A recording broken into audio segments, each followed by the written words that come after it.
everyone, welcome back to my channel. It's Mizuki Arts. Today we're doing another paint with me episode using one of the paintings that I started in my last video. You can go check that out if you want after this one or before. I don't know, I don't care.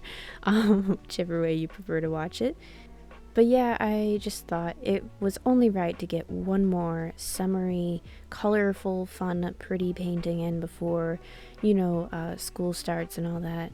I'll actually be starting later this week, so, anyone else who's in the same boat as me, good luck with your first week back with classes and all that. I know it's a crazy time of year, and I appreciate you taking the time to watch this video and hang out with me.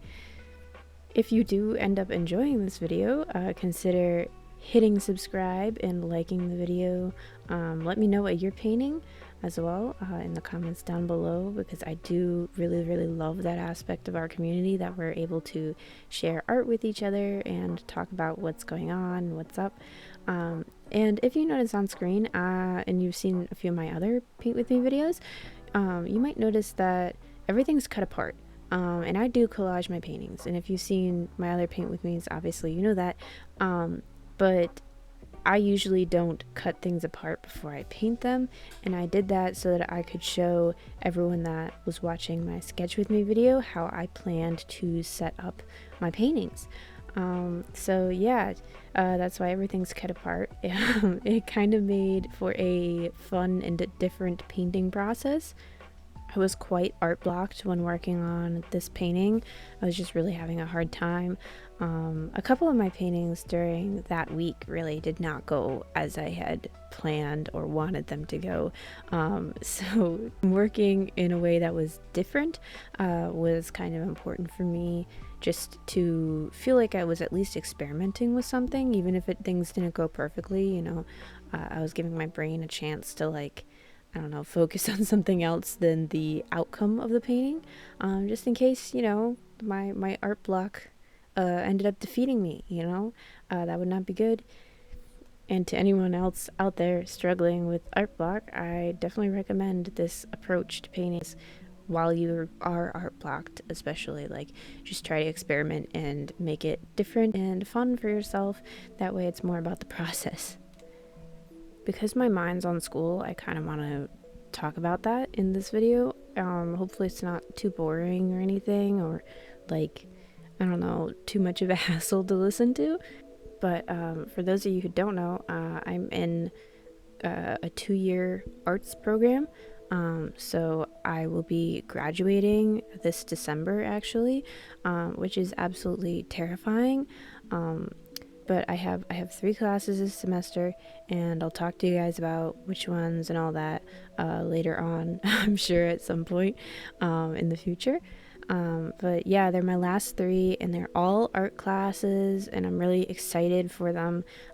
Like I mentioned in a previous video, one of my assignments for that class will be, for one of the classes I should say, sorry, will be to illustrate an entire picture book. And I have some plans. I kind of want to do 2, because one of the ones that I have planned is a Christmas themed picture book, but I don't want to do all that and then not be able to release it near the end of the semester.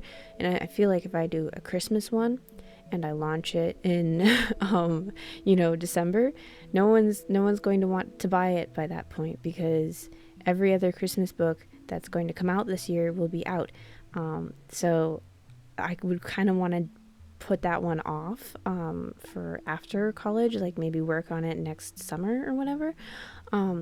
But then I have another one in mind that I've been planning for a while, and it feels especially related to this time in my life where I'm being pushed creatively and pushed to share my art a little more. So maybe I'll work on that one, and I can't wait. I'm sure I'll share lots of the process with you guys about that. We are interrupting this regularly scheduled program to tell you to go check out my Etsy shop. Since fairies have overtaken my sketchbook and my life, my shop has become the ultimate fairy lover's dream. With products ranging from stickers, pins, and prints to original paintings, I've got it all. All of my stickers are printed on waterproof vinyl, and my prints are on high quality, durable, matte photo paper. So if you're watching this video, there's probably a fairy that's perfect for you. Whether you're looking for stickers, prints, paintings, or pins, head to www.etsy.com/shop/mizuki-art-studio. Thank you as always for listening to my spiel about my shop. It's definitely, it's a very important part of my art right now. I don't currently make any money off of YouTube, although I'm hoping that'll change before the new year, maybe. But for now, yeah, my shop and my Ko-fi page are how I make my money. So hopefully you guys don't mind the little interruptions in my video. But anyways, back to what I was saying about the picture book I'm planning to illustrate. Like I mentioned, it's very appropriate for this time in my life where I'm needing to learn how to share my own artwork with others, like both in an real life setting and also like online.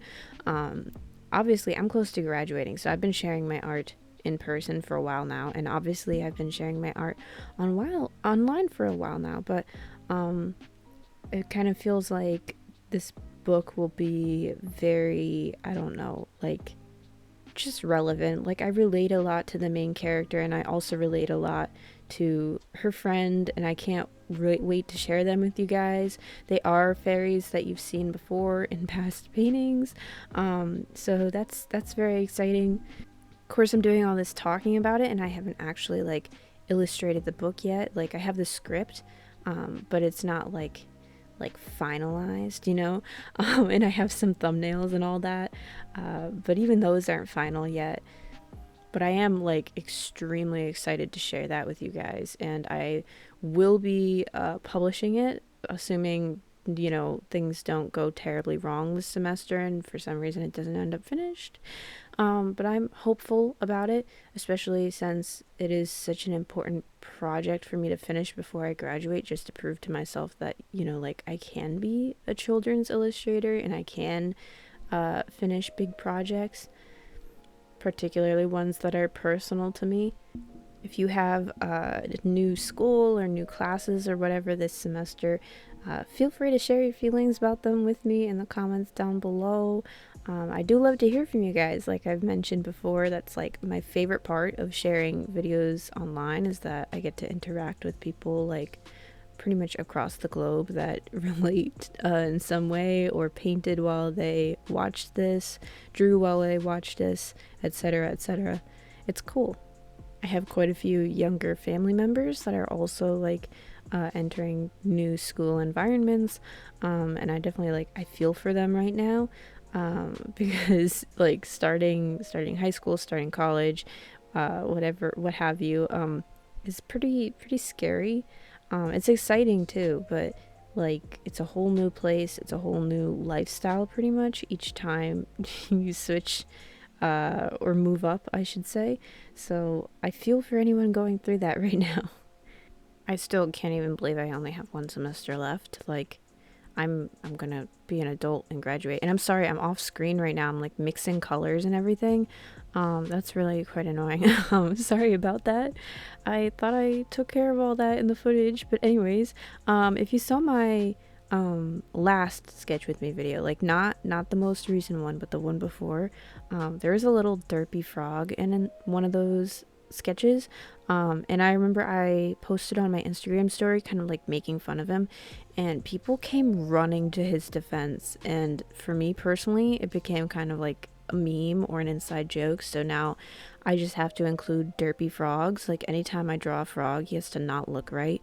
And this one's obviously like very like purposely like kitty silly, like he's got like eyes looking in two different directions and everything, but I mean, the other one I painted, he just looked like he didn't have any thoughts behind his eyes. And I kind of want to replicate that effect on another frog, which, should be pretty easy because I did it once, I'll do it again. But this guy I wanted to just look silly, because I felt like derpy frogs are becoming like a thing for me. And you'll definitely see more of them because I love a good stupid animal. I mean, that's my favorite kind of animal. I have guinea pigs. I love them, but they're not very smart. So, you know, stupid animals are my favorite. Uh, one of my guinea pigs in particular, she likes to burrow. I mean, most guinea pigs like to burrow, right? Like, they love to go under things and feel hidden. And you know, sometimes guinea pigs, like, they go halfway under things and they think they're hidden, but like their rear end is sticking out. They just think if they can't see you, then obviously you can't see them. But this one guinea pig, okay, I have two. I have Millie and Myrtle, all right? And Myrtle will go under like a piece of fleece, right? And she'll hang out there for a little while, and then she'll turn around to try and like get out, and she'll just start screaming for help because she can't get out. And it's, obviously when I'm not there, she figures it out.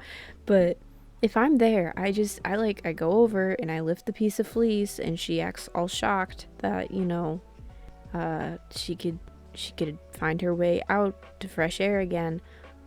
It's pretty funny. I think it's funny. If not a little sad. But obviously when I can't always be there, so she does burrow and find her way out then. I just wonder if she likes to play peekaboo, or if she's just, you know, not that smart and it takes her a while to figure it out when she's alone. I do love her a lot though. She's such a sweetie. And Millie, my other pig, she's a lot smarter about where she sleeps. She doesn't actually burrow very much. She will lay in the middle of the cage. She's kind of like a big guinea pig, so I think she overheats a lot easier than her sister. So she'll like sit on like pillows or in like the hide houses or beds that I buy for them. Myrtle's definitely like a little goblin who just wants to be surrounded by fleece, and Millie likes to survey the land. You know, she wants to be able to see what's going on. I definitely think she might be a little bit smarter than Myrtle, or maybe she just can't figure out like burrowing, and I'm just putting all my faith that she's intelligent. Sorry about the tangent. I love talking about my guinea pigs, and you know, we got to talking about animals that are like a little silly and goofy, and that was the natural event to follow.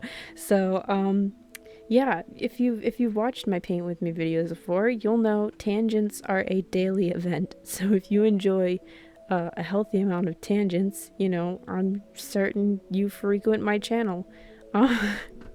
I feel like I haven't talked at all about what's going on screen here, but I wanted to mention something that I actually was pretty disappointed about with this painting. I couldn't get the bridge that's in the background piece to show at all in this painting. There was just no way to do it. So I'm definitely going to paint another background that has like a little bridge in it, because I think that's such a fun detail. And I really loved this background. So I'll definitely like do something similar again in the future. But for this painting, like, I was okay with it.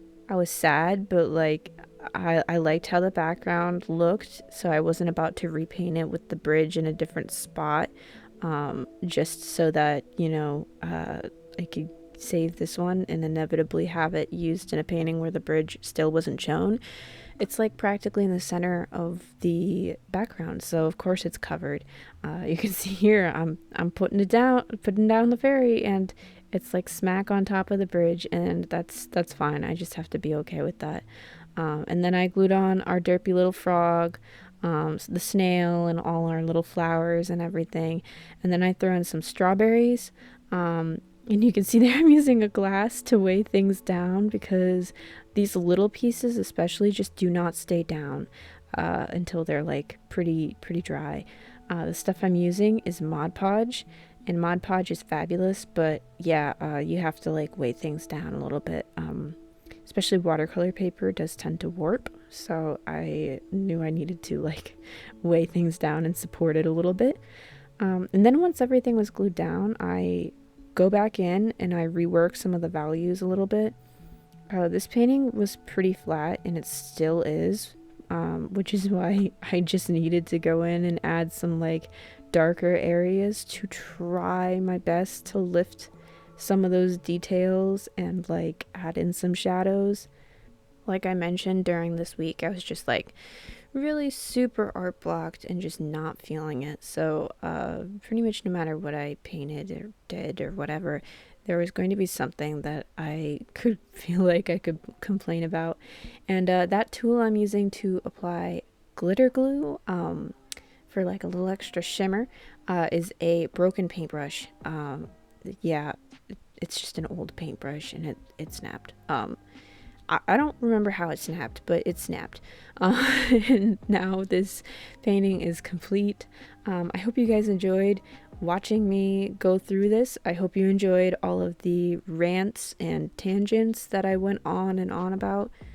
Let me know what you think of this piece and what you think about these like very chatty paint with me videos. I do really love making them and they're not going to stop anytime soon. But real quick before I go, I want to give a shout out to my Ko-fi supporters. So thank you so much to Ashley, Savvy, and Tiffany. Your guys' support means the world to me and it allows me to keep making videos just like this one. If you would like to join my Ko-fi page, the link will be in the description box below where you can get all these benefits and so much more. That's all I have for this video, guys. Thank you for watching. I had a blast. I hope you guys did too, and I'll catch you guys next time. Bye!